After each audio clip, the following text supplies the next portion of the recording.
안녕하세요, 박정우입니다. 저는 전라북도 농업기술원에서 근무하고 있는 농화기술사와 시설원의 기술사를 가지고 있는 박정호 지도사입니다. 저는 농대를 졸업하지 않았고요. 공과대학을 나왔습니다. 그래서 군대에서 7년을 근무하고 지도사 공채시험 보고 들어와서 농화기술사하고 기술사 2개를, 농업 관련된 기술사 2개를 취득을 했어요. 그러니까 제가 여기서 자신감 있게 교육할 수가 있고, 앞에서도 말씀드렸지만 연 40회 강의를 하고 농가의 현장 방문을 많이 합니다. 주말에도 다니고 친분사 하신 분들은 그냥 시도 때도 없이 다닙니다. 그러다 보니까 이론과 실제에서의 다른 점을 저는 그거를 딸기를 하면서 알았고, 제 주장목은 딸기입니다 원래. 그런데 이제 기본적인 환경관리라는 부분과 토양 관련된 부분은 이제 말씀을 드릴 거고요. 얘기해 드릴 거는 시설 재배를 하는 이유, 그 다음에 몰려 다이어그램, 그래프. 제가 이게 이제 우리나라 말로는 습선도표, 공기 중에 들어있는 수분의 양에 따른 에너지의 변화를 나타내는 건데, 기존에 예를 들면 혹시 이 건축 쪽 일을 하셨던 분 계십니까? 안 계시네요. 건축을 할 때 또 예를 들면 이런 공조 시스템이라 해가지고 온풍기나 그 다음에 그 에어컨 설비를 하시는 분들이 필요한 열량을 계산할 때 많이 썼어요. 그런데 공급 분야에 요거를 적용해서 이제 설명을 해드릴 거예요. 아주 중요한 내용입니다. 그래서 요거를 알면 내가 온도 관리를 어떻게 해야 되는지, 습도 관리를 어떻게 해야 되는지, 광합성을 더 잘할 수 있는 조건값을 맞춰주기 위해서 내가 어떻게 해야 되는 것이 답이 나옵니다. 그래서 보시면 시설이라는 곳, 대부분의 여기 유리온실 하신 분 없으시죠? 연동으로 하시는 분 손 들어보세요. 꽤 많네. 단동이신 분. 예. 다 비닐이죠. 예, 그것처럼 유리가 됐던 비닐이 됐던 이런 걸로 골조에다가 씌워서 밖과 안을 구분짓는 그런 게 있는 것이 이 시설이에요. 이렇게 하우스가 지어지는 순간부터 제가 금방 말씀드렸던 안과 밖, 하우스 안하고 바깥은 분리가 되면서 환경이 다르게 변합니다. 그러겠죠? 그래서 예를 들면 가온을 하지 않는 하우스인데 야간에는 온도가 떨어져. 그죠? 외부처럼 온도가 떨어지다가 새벽 6시 정도 되면 온도가 밖이 추울까요? 안이 추울까요? 가온하지 않는다면, 보온하지 않는다면, 예, 안에가 추워요. 왜? 이거는 우리가 이제 어떤 건물에서도 보면 지금 날씨가 대표적이에요. 여기 난방을 안 한다고 봐요. 난방을 안 한 조건에서 여기 그늘이 지겠죠. 그 다음에 건물 외벽에 의해서 열이 계속해서 뺏기는 조건이에요. 밖에는 햇볕을 받아서 지금 양지 바른 곳은 여기보다 따뜻해요. 하우스도 마찬가지입니다. 비늘 피복이라고 하는 조건에 계속해서 야간에 바람이 불거나 이러면 하우스에 있는 열이 계속 뺏기는 조건이 돼요. 그러다 보니까 외부 온도가 가장 낮은 시기가 해 뜨기 전 그 시기예요. 새벽 정도 시간에. 그러면 그때 외부 온도도 더 추운 시간이지만 하우스 내부는 더 추워지게 됩니다. 이렇게 피복이 있는 조건이 외부 안과 밖에 달라지고, 일단 낮에 햇빛이 찌잖아요. 햇빛이 뜨면 하우스 내부 온도는 외부 온도보다 최소 10도 이상은 높아지게 됩니다. 그러면 겨울철인데도 밤에는 춥고 낮에는 온도가 올라가요. 그러면 이론적으로 낮과 밤의 평균 온도는 어떻게 되죠? 올라가겠죠. 그러니까 하우스에 재배하는 작물들이 가온을 하지 않더라도 꽃이 피는 시기가 빨라집니다. 그런 차이가 있을 수 있어요. 그래서 요 시설을 한다는 거는 안과 밖을 구분 지으면서 공간을 제한을 둬서 그 부분의 에너지를 어떻게 관리하는가를 하기 위해서 만드는 거예요. 그러면 우리가 고추재배 같은 경우 우리 앞에 앉은 우리 고추재배 하시는 분 정식 언제 하셔요? 4월 달에요. 4월 며칠경? 4월 중순이면 거의 터널 재배하던 그런 거 되는데 우리가 김제 같은 경우 완상일이 한 5월 한 초순 정도 될까요? 맨 마지막 서리가 내리는 시기가 5월 초 정도 되죠. 그러면 2주 정도 땡기시는 거네요. 그 정도 2주 정도 수확을 땡기면 실제 수확하는 건 얼마나 땡겨져요? 6월 말경이면 노지보다도 한 보름 이상 훨씬 빨라지는 거잖아요. 거의 7월 말경에 우리가 노지는 수확을 첫 수확 빨리 하는 게 무슨 걸 건데 이런 식으로 수확이 빨라지죠. 지금 딸기는 주로 언제 먹어요? 지금철이야. 그죠? 옛날에는 빨라야 4월이나 했어. 수확 시기가 안 당겨지죠. 수박은 5월 달에도 나오고 7월 달에도 나와요. 복숭아 하신다 그러면 첫 수확 언제 하셔요? 5월 5월 중순. 그러면 노지가 빨라야 조생종 빨라야 6월 말이니까 한 달 반 정도 땡겨지죠. 이렇게 땡겨 놓으니까 가격이 높죠. 이런 식으로 수확 시기를 조절하는 거예요. 거기다가 만약에 부를 때 그러면 월등도 가능해요. 그런 식으로 어떤 공간에 제약을 둬서 농사를 짓기 위해서 이 시설이라는 걸 했어요. 그러다 보니까 얘가 어떤 문제가 생기냐면 더울 때 덥고 추울 때 춥고 더울 때 더우니까 너무 건조하고 추울 때 추워지면 너무 습해지고 그래서 온도하고 습도에 대한 문제가 발생되고 그거와 관련된 병과 해충이 많이 발생합니다.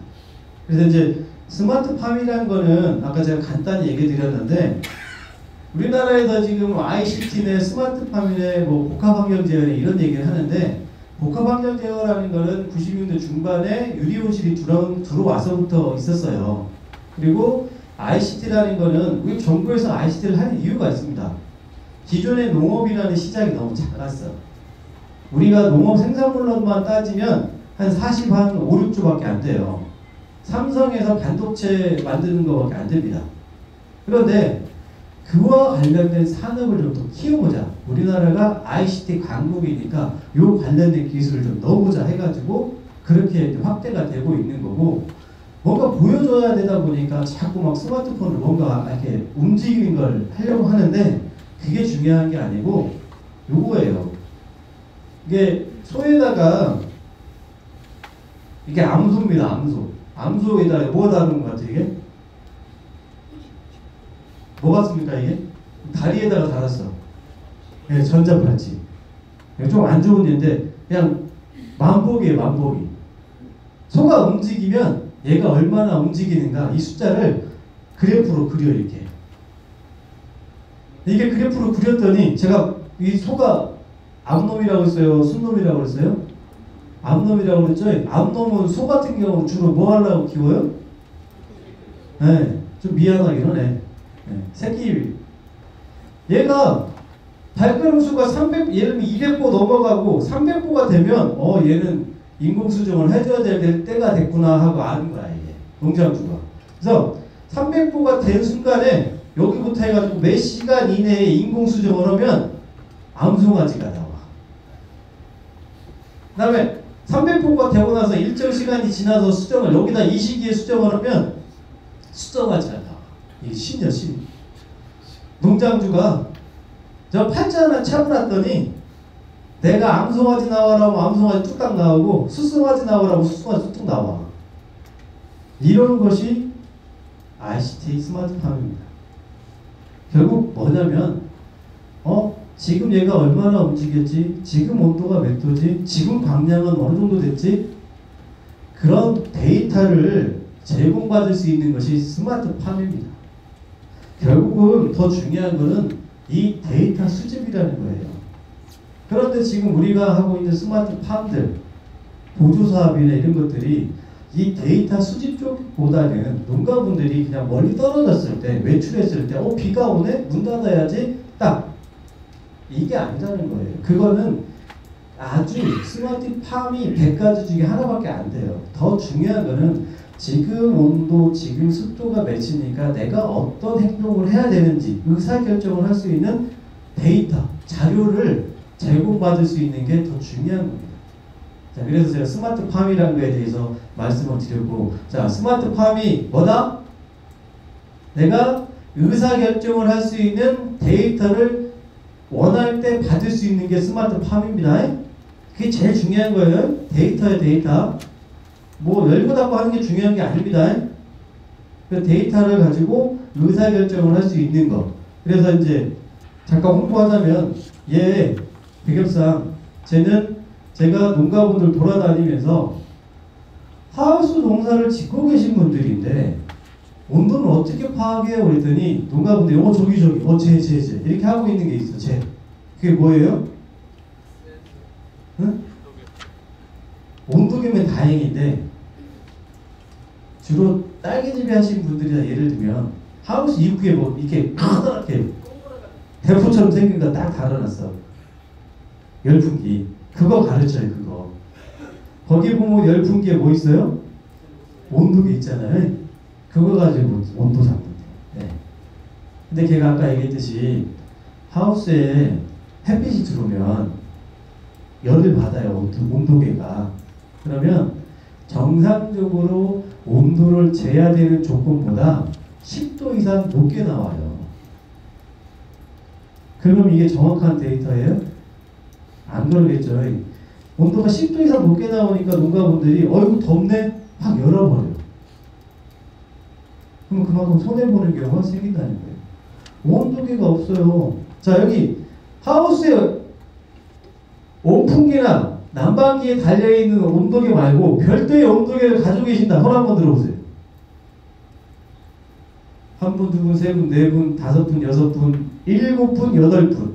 여기 앉아 계신 분이 지금 100명은 아니고 한 30명 되네요. 그나마 여기 이쪽 분들은 제 교육을 작년에 한 2번 정도 들으셨어요. 그만큼 없다는 겁니다. 더 웃긴 거 한번 들어볼까요? 그러면 습도계 있으신 분, 하우스에 습도계 있으신 분, 자, 네, 8분에서 반으로 줄어. 근데 여기 있는데 안 맞는 것 같아. 왜 안 맞아요? 아까 얘기했잖아요. 온도계가 햇볕에 노출이 되면 측정 온도가 10도가 높아지죠. 온도가 10도가 높아지면 상대 습도는 뚝 떨어집니다. 그러니까 안 맞는 거예요. 이것 때문에 제가 얘를 만들었어요. 저것 때문에. 하우스인데 기본이 온도와 습도를 보면서 관리를 하셔야 되는데, 자, 스마트폰으로 보면서 스마트 팜을 하는 것도 지금 유행인데 아직도 우리는 앉아 계신 분 50명 중에서 그렇게 하고 있는 분들이 별로 없어요. 우리가 하우스 지어서 농사진 지가 30년이 넘었는데. 그러면서 맨날 비교하는 게 있어. 하우스 농사 잘하는데 어디 나라? 네덜란드. 그러면서 네덜란드랑 비교를 해요. 된다 안 된다? 네덜란드는 10헥타, 20헥타 유리온실이야. 여기 앉아 계신 분들이 유리온실 짓고 아까 손 들어보니까 한 번도 없었잖아요. 비교하면 된다 안 된다? 우리만의 방식, 우리가 할 수 있는 걸 찾아야 돼서 제가 제일 만든 거예요. 자, 이제 저거 관련된 것들 교육을 할게. 얘가 우리가 하우스에서 키우는 것들을 뭐라고 그래요? 작물이라고 그러잖아요. 저 작자를 식자로 바꾸면 뭐예요? 식물이죠. 식물과 동물이 다른 게 뭐 있어요?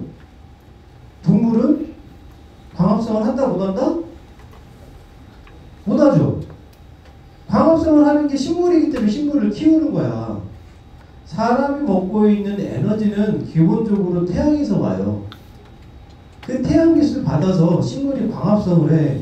이산화탄소하고 물하고를 얘가 광합성 염록체에서 반응을 시켜서 뭘 만들어요?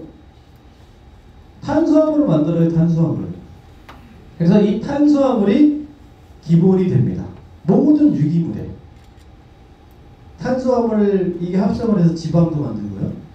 이 탄수화물에서 만드는 에너지 가지고 다른 대사산물, 사람이 호흡도 하고 단백질도 만들어내고, 이게 없으면 지구상에 어떤 동물도 존재할 수가 없는 겁니다. 그래서 이 광합성이라는 걸 잘하게 하는 건데, 자, 같은 돈 들여가지고 광합성을 뭐 10% 하는 거 하고 50% 하고 100% 한다 그러면 돈을 어떤 사람이 많이 벌겠습니까? 광합성을 100% 하게 하는 것이 잘 버는 거겠죠. 근데 그렇게 하기 위해서 필요한 것이 온도하고 습도값이 기본이 되는 거예요. 그 얘기를 할게요, 이제.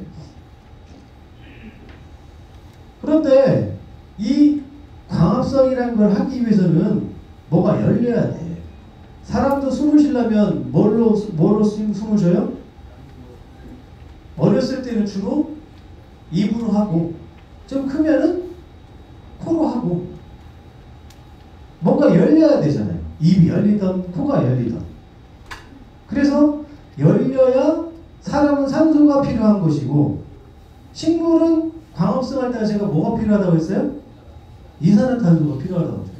이 열려야 되는 것이 뭐라고요, 여기? 이게 뭐예요? 기공. 기공이 열려야 이산화탄소를 먹어요. 그리고 기공이 열려야 물이 빠져나가요. 물이 빠져나가야 뿌리에서 물을 먹습니다. 그래서 기공이 열리지 않으면 식물은 기본적인 대사, 어떤 작용을 못해요. 그래서 기공이 열릴 수 있는 조건만 알면 아라비안 나이트에서 열려라 참깨 해가지고 그 안에 있는 보물을 찾아낼 수 있듯이 저 기공이 열리지 않으면 식물을 키우는 어떠한 이유도 없습니다. 그래서 어떤 조건까지서 저 기공이 열리는가에 대해서 오늘 얘기를 하는 겁니다. 정말 중요한 거예요. 이거는 우리 연초에 되면 주로 보는 거 있죠. 연초에 주로 뭐 봐요? 달력? 그거 얘기한 거 아닌데. 네? 그렇죠, 그거예요. 사주팔자 이런 거 보잖아요. 사주팔자에서 우리가 제일 먼저 따지는 게 뭐죠? 출생, 연월일, 시. 그걸로 사주팔자를 찾아내듯이 지금 앞에 나눠드린 거 있죠, 이 그래프. 이 그래프. 한번 이거 들어보세요. 이 그래프가 영어로 좀 어려운 말로는 몰리어 다이어그램입니다. 우리나라 말로는 뭐다? 습공기선도표. 그래서 주로 우리나라에서는 이 온도하고 습도값을 가지고 월 계산을 할 때 기존에는 복잡한 이런 그래프를 보고 했습니다. 그냥 보기만 해도 선도 많고 어떻게 보여요? 잘 안 보이죠, 이 복잡함이. 그런데 이거는 좀 어때요, 그나마? 아까 본 거에 비하면? 잘 보이고 그나마 좀 그냥 보면 알 수 있겠죠. 쉽게 표현해놨어요, 쉽게. 다시 한번 따라해보세요. 이 그래프가 뭐다? 몰리어 다이어그램. 다시 한번. 이 그래프가 뭐다? 우리나라 말로는 습공기선도표. 더 복잡하네. 그냥 몰리어 다이어그램이라고 할게요. 오늘 교육 끝나고 나가면서 오늘 뭐 배웠어요? 그러면 뭐라고 해야 돼요? 8자. 좀 길긴 한데 이거 배웠다고 하셔야 됩니다. 그래서 요거 이제 말씀을 드릴게요. 이 몰리어 다이어그램은 에너지에 대한 값입니다. 그래서 그 에너지 값을 여기 보시면 자, 함열량이라고 표시해 놨어요. 이 함열량이 뭐냐면 자, 내가 물이 담겨 있는 용기에다가 물을 가득 채운 거하고 공기가 담겨 있는 뭐 1리터라고 할게. 1리터 그릇에다가 뚜껑을 닫아놓고 온도계를 집어넣었어요. 그리고 내가 불을 켰어. 버너에다 올려놓고 가스버너에 올려놓고 두 개 다 온도계를 집어넣고 불을 켰어요. 여기서 100도까지 올라가는 시간이 짧은 게 어떤 거예요? 네? 그렇죠. 물이 없는 데가 온도가 빨리 올라가죠. 물을 거기다 조금씩 추가할수록 100도까지 올라가는 시간은 더 느려지겠죠. 그만큼 시간이 많이 필요하다는 얘기는 더 많은 에너지가 있어야 된다는 거예요. 자, 이거를 공개하고 이제 딱 들어갈게. 똑같은 15도야. 똑같은 15도인데 내가 습이 10% 포함된 거하고 30% 포함된 거하고 비교하면 어떤 게 더 에너지가 많아요? 자, 장마철에 25도일 때 내가 느끼는 기분하고 지금 25도일 때 느끼는 기분 중에서 내가 더 찝찝하고 안 좋은 상태가 언제예요? 왜? 습이 많으니까 왜 기분이 찝찝해? 왜 그러냐면, 자, 25도에 만약에 80% 조건이다 그러면 얘가 가지고 있는 에너지 값이 25도에 30%인 때의 그 에너지 값보다 높아요. 내 주변의 에너지가 높으면 나도 아까 그런 느낌을 받는 겁니다. 그래서 얘는 기본적으로 몰리어 다이어그램은 무슨 그래프다? 에너지에 대한 그래프다. 에너지. 자, 이제 조금 이제 흥미가 떨어지시는 것 같아요. 이제 본론 들어가기 전이에요. 이제 집중하셔야 돼요. 박수 3번. 다시 한번 박수 2번. 고맙습니다. 자, 그래서 그래프를 보시면 기본적으로 열량에 대한 에너지에 대한 곡선인데 오늘은 이거는 얘기 안 해. 여기까지 들어가면 복잡해지고 어려워. 그런데 오늘은 기본적으로 자, 왼쪽에 요 왼쪽 모서리 좌측 하단의 왼쪽 모서리가 숫자가 뭘로 돼 있어요? 0이죠. 좌측 변에 0에서부터 쭉 30도까지 35도까지 돼 있는 이 선은 무슨 선? 온도선입니다. 그 다음에 이게 비스듬히 쳐져 있죠. 이렇게 비스듬히 여기 보면 10, 20, 30, 40에서 이렇게 비스듬히 되어 있는 거, 이렇게 비스듬히 되어 있는 거는 상대 습도라는 거는 뭐냐면 여기 지금 100이라고 되어 있죠. 100이라고 되어 있으면서 빛값으로 쭉 이렇게 내려오죠. 요게 100% 기준점 다 채운 점이에요. 그런데 요 선만 한번 볼게요.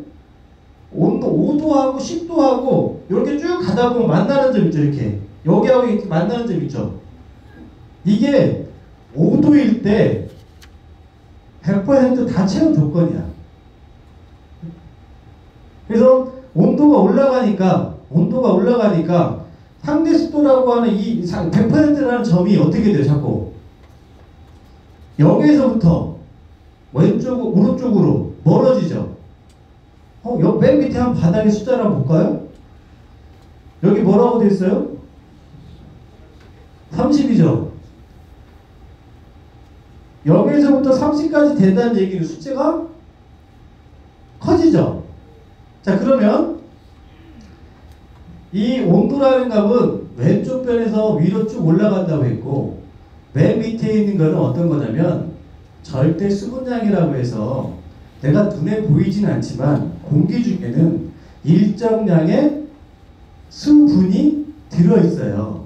그래서 얼마만큼의 수분이 들어있냐를 나타내는 것이 맨 밑에 변, 그거를 절대 수분량이라고 하는데 우리가 가로가 1m, 세로가 1m, 높이가 1m인 그런 공간 부피 안에 공기 중에 들어있는 수분의 양입니다. 그 양이 온도가 올라갈수록 채울 수 있는 양이 어떻게 돼요? 만약에 5도일 때는 여기 100% 점하고 만나는 점에서 쭉 내려가면 7g의 물을 채울 수가 있는 거야. 이거보다 더 많이 채우면 얘는 뭐가 돼요? 물방울이 맺혀요. 그거를 이슬점이라고 해요. 그래서 포화 수증기점 내지는 이슬점이라고 얘기하고요. 온도가 5도에서 10도로 올라갔어. 그랬더니 채울 수 있는 양이 몇 그램? 여기 보면 10g이니까 9g. 온도가 10도에서 다시 15도로 올라갔어. 그랬더니 채울 수 있는 양이 대략 12g으로 올라갔죠. 그러면 온도가 올라갈수록 채울 수 있는 양이 커지는 거죠. 그런데 어떤 조건값에서 예를 들면 지금 온도가 10도였어요. 10도의 상대 습도가 100%였어. 100%였어요. 이 점에서 온도가 20도까지 올라갔어. 이 조건값. 내가 물은 더 추가하지 않고 온도만 10도가 올라갔어. 그러면은 어떻게 되냐? 20도죠. 20도에서 쭉 가다가 내가 쭉 가다 보면 여기 100% 만나는 점 있죠. 이 점에서의 채울 수 있는 수분의 양은 대략 17g이에요. 그러면 10도일 때 채울 수 있는 양은 9g이었죠. 그러면 17분의 9g 하면 그게 상대 습도가 되는 거예요. 상대 습도라고 하는 거는 지금 채울 수 있는 양에 비해서 지금 온도에서 채울 수 있는 양에 비해서 최대 양에 비해서 지금 얼마가 들어있냐 이거를 나타내는 게 상대 습도라는 겁니다. 그래서 내가 10도에서 온도가 20도까지 올라가면 상대 습도는 대략 40 몇 g이 돼. 50 몇 %. 여기 보면 이게 50%선 여기가 50%선 여기가 60%선이니까 10도일 때 여기였단 말이에요. 그러니까 온도가 쭉 올라가서 여기 됐어. 그럼 얘가 대략 55% 정도의 습도가 되는 겁니다. 온도가 올라갔더니 상대 습도가 어떻게 돼요? 높아져요? 낮아져요? 높아지죠. 네. 아니, 너 낮아져요. 헷갈렸잖아. 나도 앞에 앉아갖고 너무 자연스럽게 말씀하니까 내가 속았네. 온도가 올라가면 상대 습도는 왜냐면 2분의 1 그랬는데 얘가 어떻게 되냐면 2분의 1이었는데 얘가 4분의 1이 됐어. 2분의 1일 때는 몇 프로? 50%. 4분의 1인데 얘는 25%가 됐죠.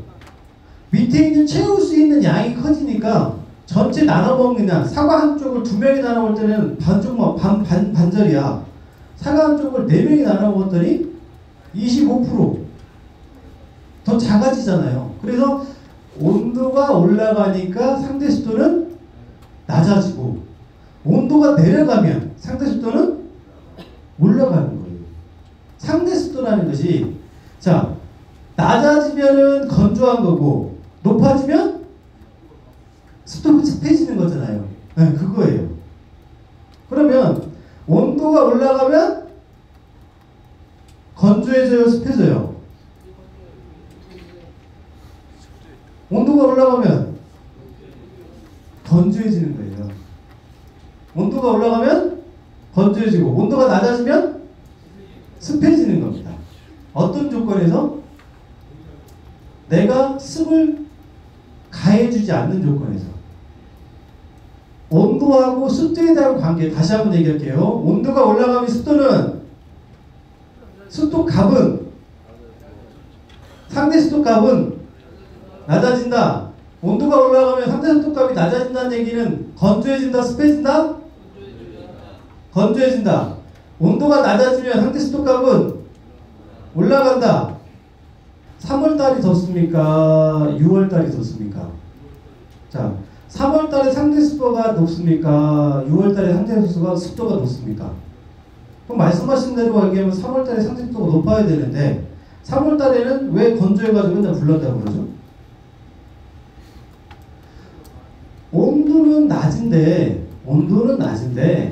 온도가 낮은데 그때 식물들이 지금 입이 있어요, 없어요? 일반적인 화력수가 없죠. 일반적인 화력수가 입이 없으면 입에서 증산을 할 수 있어요, 없어요? 없죠. 그러니까 3월달에는 공간에 물을 품어낼 수 있는 식물체가 없습니다. 그러니까 3월 달에 온도가 낮지만 건조한 거예요, 상대적으로.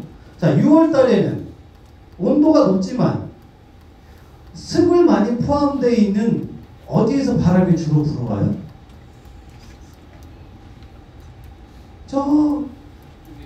아니죠. 여름인데. 여름에 왜 더워? 일본 쪽에 태평양 쪽에서 바람이 불어오는데 그 태평양에서 불어오는 바람은 습이 많아요. 그래서 저기 북반구에 그 건조한 기후하고 남반구에 이 습한 공기가 만나면서 장마전선이 형성되잖아요.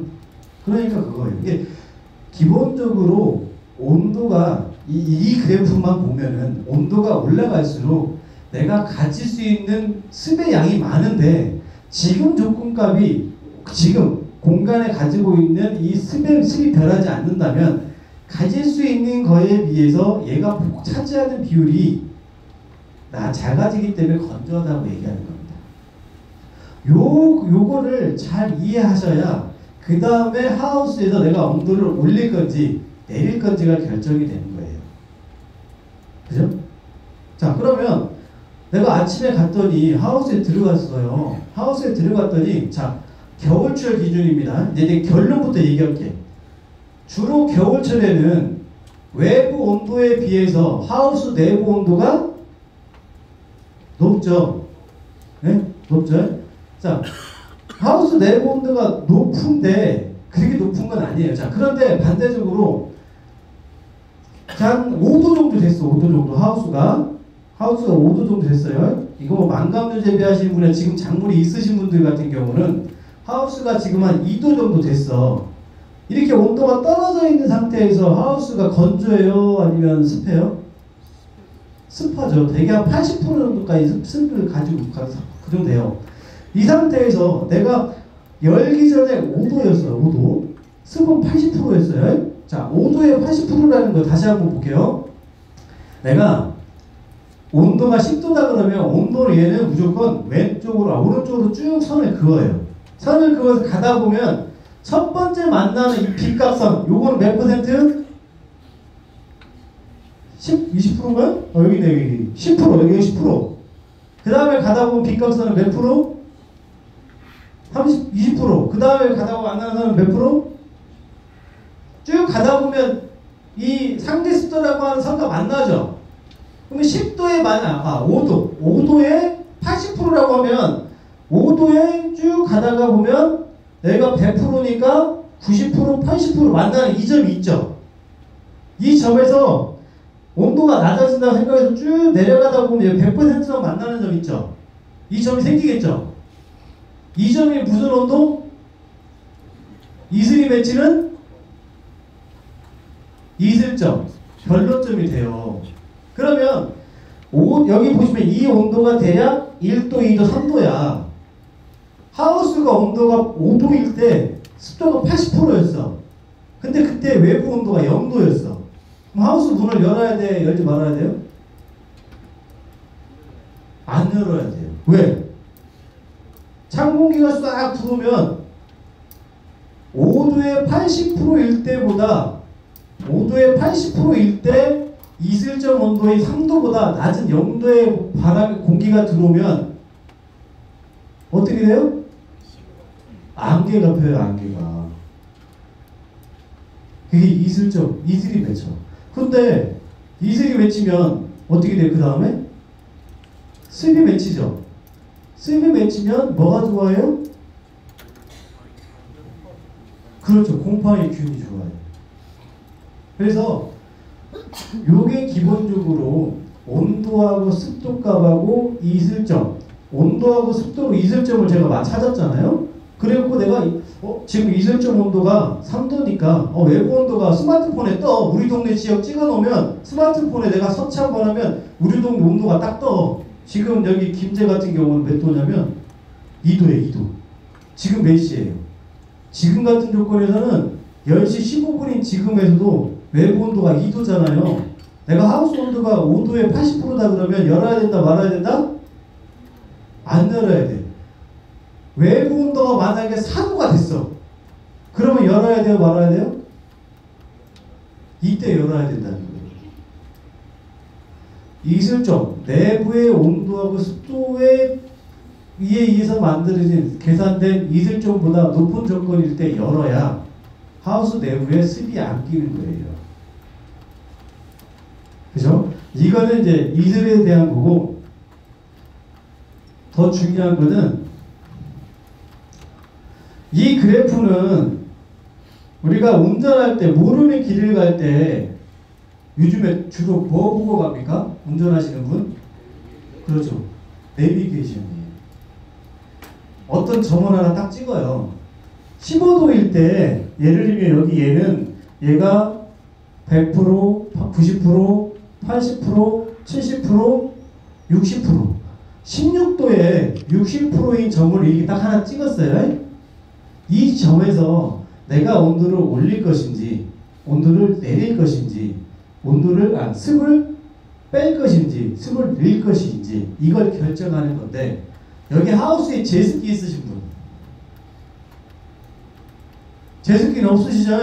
그러면 제습하는 요거는 돼요, 안 돼요? 안 되는 게 아니라 무대. 여기 하우스에 무인 방지기 있으신 분, 한 분 계시네, 두 분 계시네. 가습기 있으신 분, 무인 방지기를 가습 부를 때 쓸 수는 있어요. 근데 그런데도 불구하고 대부분이 없으니까 가습을 할 수 있어, 없어? 없어. 그럼 내가 움직일 수 있는 건 뭐 있어? 난방. 온도를 올리는 건 난방이고, 온도를 내리는 건 냉방이잖아요. 그죠? 그러면 난방을 안 하는 대부분은 여기 우리 고추 같은 거 이런 것들, 난방이라는 것은 온도를 올린다는 개념이죠. 그러면 내가 난방을 안 하고 온도를 올리는 방법이 있는데 그게 뭐예요? 하우스 문을 연다, 안 연다? 하우스를 닫는다. 열면 안 된다. 그러면 어떻게 돼? 햇빛이 들어오면서 온도가 올라가죠. 온도가 올라가고 제가 뭐라고 그랬어요? 습은 내려가죠. 자, 그죠?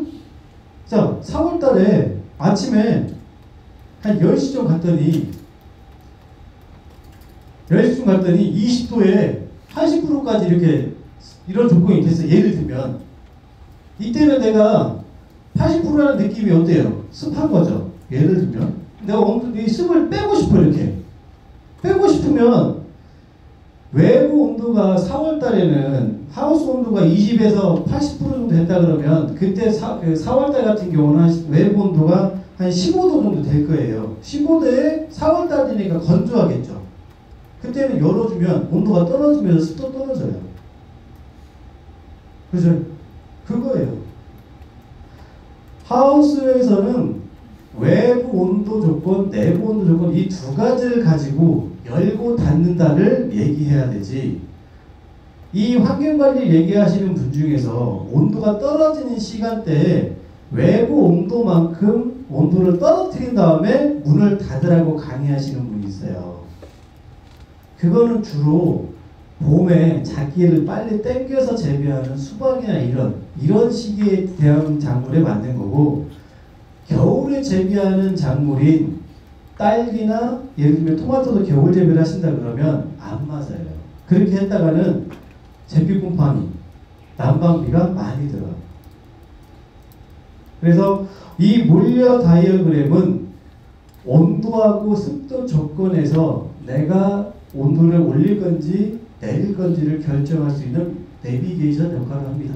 그래서 월동하는 작물을 재배하시는 분들은 난방기가 열풍기도 있고 온풍기가 있을 것이고, 냉방, 이 바깥 공기가 차갑기 때문에 바깥 공기를 열고 닫고 배기팬으로 빼내고 이렇게 하면서 온도 조절할 수 있는 거예요. 그래서 대부분의 단독이지만 이런 장치들이 있을 거고, 이런 장치들을 어떻게 운용할 건지에 대한 의사결정을 하는 데이터가 되는 게 이 몰리어 다이어그램입니다. 그래서 이제 광합성 얘기해야 돼요. 광합성 얘기. 광합성을 얘기할 때 우리가 기존에는 광합성의 최저 온도는 몇 도라고 배우셨어요? 광합성 온도가 잘 되는 온도가 몇 도인지 아시는 분? 24도 한 번 나오셨고 28도 한 번 나오셨고, 지금 얘기하신 게 다 맞아요. 자, 24도. 네, 맞습니다. 작물에 따라 달라요. 28도. 온도가 좀 높이는 걸 좋아하는 우리 망감류 같은 경우도 그 온도 합니다. 15도에서 25도 고추 그 정도면 좋습니다. 다 맞아요. 제가 근데 뭐라고 했어요? 최적 온도라고 했잖아요. 최적 온도라는 거는 없습니다. 그 다음에 따라오는 게 있어야 돼. 만약에 28도에 상대 습도가 80%였어. 24도에 상대 습도가 80%였어. 이게 광합성 잘 되는 조건일까요? 24도에 60%인 조건보다 잘 되는 조건일까요? 그러잖아요. 15도에 90%였어. 상대 습도가 15도에 90%였어. 광합성 할 수 있어요? 안 돼요. 제가 지금 뭔 얘기하는 거예요? 뒤에 뭐가 붙어야 된다? 습이 몇 %인가가 붙어야 되는 거예요. 겨울에 고추 재배하시는 분들이 얘가 15도에서 24도까지 온도가 광합성에 좋다고 했은 게 나는 24도 잡아야지 고추 팔아갖고 돈 돼요? 겨울철에? 다 뭘로 나가? 난방기 값으로 나가요. 열풍기 기름값으로. 그러잖아요. 이게 뭐가 중요하냐? 온도하고 습에 대한 얘기가 있다고 했죠. 그러면 자, 내가 100% 채울 수 있는 것 대비 부족한 양이 있어. 이 양이 있는데 이 부족한 양, 내가 물을 식물체가 공기 증산을 하려면 내가 이걸 덜어낼 수 있는 공간이 있어야 돼. 내가 100% 물을 가지고 있어. 나는 물을 막 빵빵히 갖고 있어. 근데 내가 이렇게 내주려면 내 주변에도 100%라고 내가 줄 수가 있어요? 없어요? 없죠? 옆에 있는 애가 조금 부족해야, 모자라야 내가 있는 걸 준단 말이에요. 그러면 나하고 식물하고 이 환경하고 수분의 차가 생겨야 돼. 그거를 전문 용어로 수분 부족량이라고 해요. 뭐다? 지금 우리가 배우고 있는 게 뭐다? 8자? 근데 두 번째 중요한 거 지금 제가 여기 5글자 무슨 부족량? 그렇죠. 내가 주려면 옆에 사람이 나보다 뭔가가 부족해야 준단 말이에요.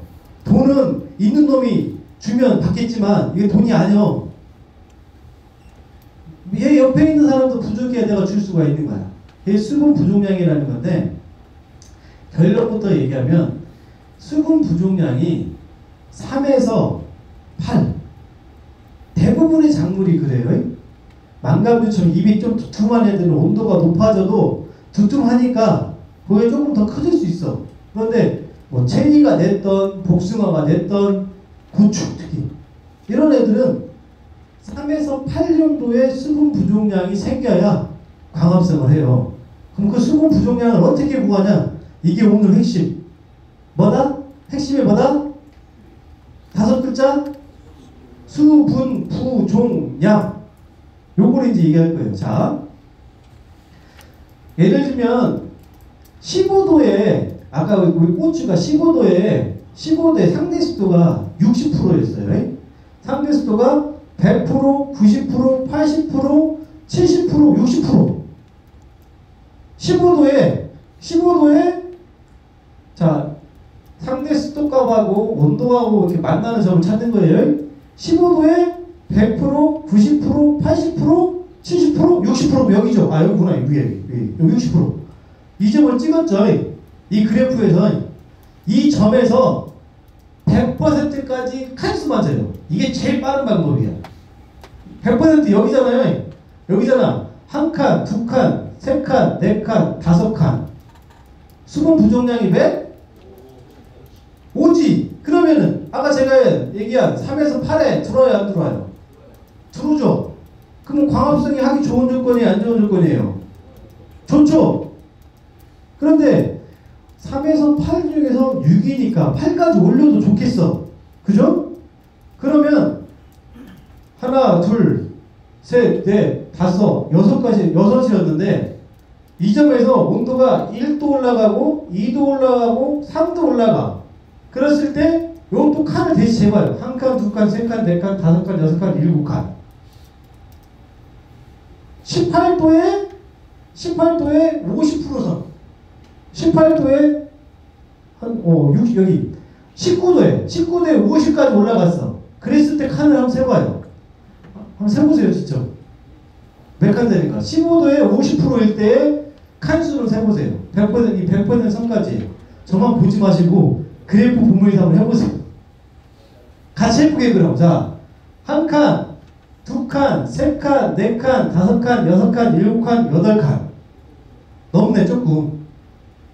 그러면 19도에 50%는 8을 좀 넘어가지만 3에서 8 범위군에 근처에 있기 때문에 고추를 재배하시는 분이 19도에 15도에 60% 조건에서는 19도에 50%까지 온도가 변하더라도 온도를 그냥 올라가게 냅두면 되는 거예요. 체리를 재배하시는 분이 3월달에 하우스를 갔더니 20도에 상대 습도가 20도에 예를 들면 30%까지 떨어졌어. 그러면 광합성을 할 수 있는지 없는지 한번 볼까요? 자, 몇 도? 20도. 상대 습도가 몇 프로?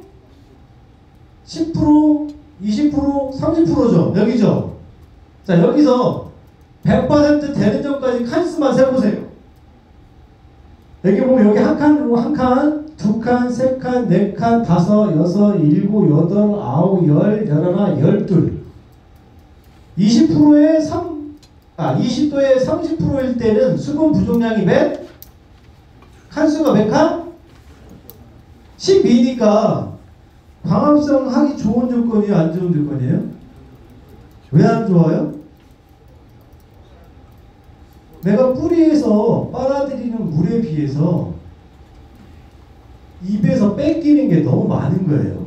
그러면 체리도 지가 살아야 되잖아요. 먹는 것보다 뺏기는 게 많으면 얘는 뭐가 어떻게 돼? 말라 죽잖아요. 그러니까 기공을 닫겠죠. 기공을 닫으면 광합성을 한다 못한다? 못하죠. 내가 하우스까지 지어주고 일하라고 이렇게 체리 심어놨더니 얘가 일을 안 하고 나 너무 건조해. 나 일하기 싫어. 이걸 딱 닫아버린 거야.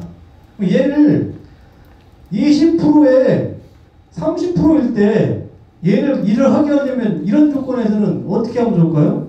내가 습을 가할 수 있는 장치가 없어. 우리 농가분 온도를 떨어뜨려. 그럼 어떻게 해? 열어요. 열어가지고 온도가 예를 들면 20%에 30%에서 내가 15도까지 내려갔어. 5도를 내렸어. 5도를 내려. 15도에 30%, 20도에 30%일 때 온도를 5도를 내려 그냥 쭉 내려봐요. 되게 여기 정도 돼. 여기 있을 때 칸수를 한번 세볼까요? 한 칸, 두 칸, 세 칸, 네 칸, 다섯, 여섯, 일곱, 여덟 개 되는데 이때 일을 해요, 안 해요? 일을 하는 거예요. 그래서 수분 부종량을 가지고 얘가 3에서 8이 들어오도록 관리하는 것이 광합성을 하는 조건으로 관리하는 거다. 이게 뭘 보고 하는 거다? 몰리어 다이어그램에 뭘 이용하는 거다? 5글자? 네. 그래서 이제 여기까지 이제 제가 환경관리에 대한 내용을 마치겠습니다. 원래는 습도 온도계로 습도 구하는 것까지 해야 되는데 제가 아까 얘기했듯이 기본적으로 온도하고 습도 가지고 관리하는 방법에 대한 얘기였고 그 다음에 토양, 시설 토양에 대해서는 질의응답으로 말씀을 드린다고 했잖아요. 여기까지 얘기할게요. 그래서 주로 월동작물을 재배하시는 분들이 없기 때문에 온도하고 습도 때문에 발생할 수 있는 문제들이 조금 적으신 면이 없지 않아 있어요. 여름 같은 경우는 너무 온도가 올라가니까 주로 이제 온도를 낮추기 위한 방법을 적용해야 되지만 겨울 작물 같은 경우는 이 온도 관리, 측창 유폐 관리를 잘못해버리면 그것 때문에 제피곰팡이가 많이 발생을 하고 또 잘못해가지고 너무 고온 관리라면 응애가 많아지고 이런 식으로 환경 관리에 따른 병과 해충과 광합성 산물의 부족으로 인한 수확량의 차이가 많이 발생을 합니다. 그래서 이거에 대한 것을 조금 더 깊게 들어보고 싶다 그러면 그렇게 건의를 해주시고요. 여기 몰리어 다이어그램까지만 강의했는데 이 부분에 대해서 궁금한 거 있으면 제가 질문을 좀 받겠습니다. 궁금한 거 있으시면 손 한번 들어주세요. 제습기 용량이 어느 정도까지 나와 있는지. 제습기가요 결국은 에어컨입니다. 우리가 여름에 우리가 집에서 전기자를 간다고 제습 모드하고 그 냉방 모드로 돌렸을 때 전기료 차이가 있다 없다? 있다 없다? 거의 없습니다. 그래서 하우스의 면적이 증가할 때 요거를 제습기로 제습을 하기 위해서는 투자 대비 효과가 떨어집니다. 그래서 요거를 여름에 지열 냉방반 신청해가지고 우리가 그 지열을 이용하지 않는 경우라면 전기료에 비해서 효과가 떨어진다. 그래서 아까 제가 초반에 제습기에 대한 부분을 거의 없다라고 했고 실제적으로 제습기에 대한 시범 사업 등을 했었어요. 가지농가 뭐 이런 부분들에. 근데 투자 대비 효과가 좋지가 못합니다. 내 돈 들여가고도 절대 안 합니다. 네. 또 다른 질문하신 요지가 제가 공기선도표라고 해서 좀 복잡한 거 보여드렸는데 그것도 있고 간단한 요것도 있는데 보기 쉬운 게 지금 말씀드린 이 몰리어 다이어그램 2표입니다. 습성도 공기표랑 내용은 같습니다. 과학적인 원리는 똑같은데요. 단위만 달라요. 단위만. 습성도 공기표는 킬로칼로리라고 하는 단위를 썼고 여기 나눠드린 거는 여기 전문 용어로 에너지 단위를 줄 단위를 썼어요. 그 다음에 그런 단위만 좀 다릅니다. 원리는 똑같은 겁니다. 질문 없으시면 다시 질의응답식 교육으로 시작하겠습니다.